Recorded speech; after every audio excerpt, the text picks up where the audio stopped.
Hello mga ka-beauty! Welcome back to my channel. My name is Liz. And kung bago po kayo sa channel ko at napadaan kayo, please subscribe and click the notification bell para naman updated kayo sa aking susunod pang video. And for today mga ka-beauty, i-share ko sa inyo kung paano magbayad ng TALA loan using GCASH account. Yan. So, bagong-bago po yan mga ka-beauty. Gusto kong i-share sa inyo for today. So, if you're interested, please keep on watching.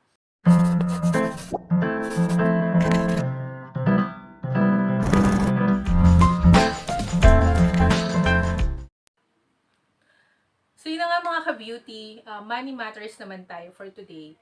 And meron ma po akong mga ibang videos about TALA app.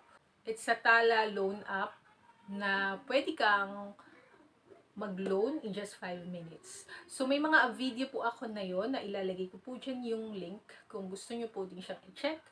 And for today, ipapakita ko sa inyo yung video step by step kung paano na po tayo makakabayad ng ating TALA loan using GCash app.